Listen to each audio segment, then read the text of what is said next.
Hey, how you living? How you living? Think about it, okay? And I'll be right back.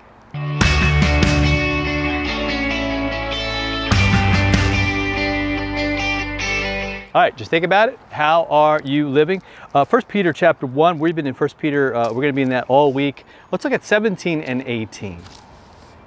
And again, we're going to get the key to the passage that we had yesterday, that we're his children, God's children, already adopted. Man, we don't have to earn anything, just like with our earthly parents. Now, a lot of us have either mama issues or daddy issues, and maybe, or it might be somebody else in our life that we're trying to impress, that we feel like, man, if only they would love me, and we feel like we have to kind of do something to earn that. That's a tough trap to be in, and God kind of frees us from that. And we talked about that yesterday. We're his children. We're his obedient children. And then he keeps the thread going here in 1 Peter 1.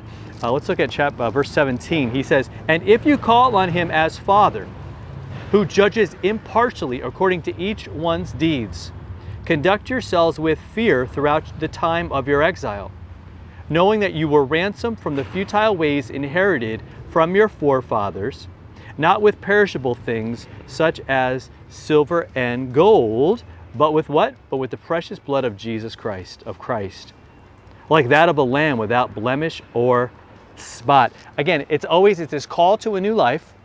And I apologize for the bikes. There were motorcycles.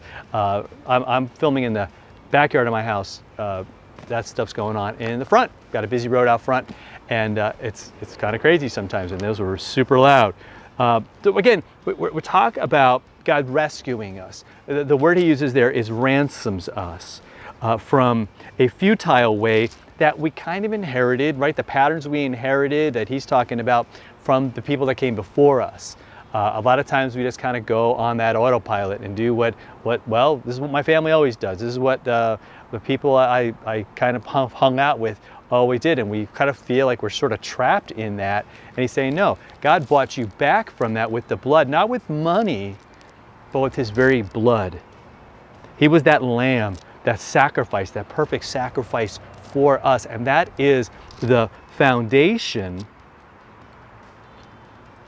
that we have in our lives. He calls it an exile.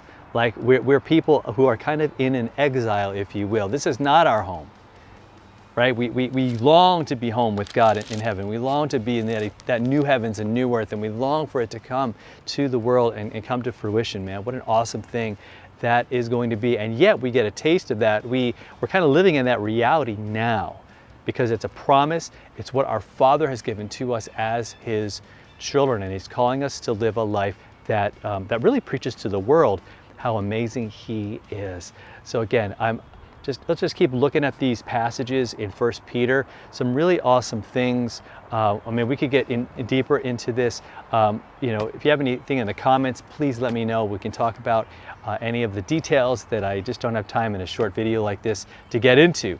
But man, what an awesome thing it is to be a child of God, inherited from him this beautiful life, and again, this huge truth, and I don't want you to miss this, that we can be set free from these patterns that maybe we grew up with, maybe we kind of feel like we're locked into.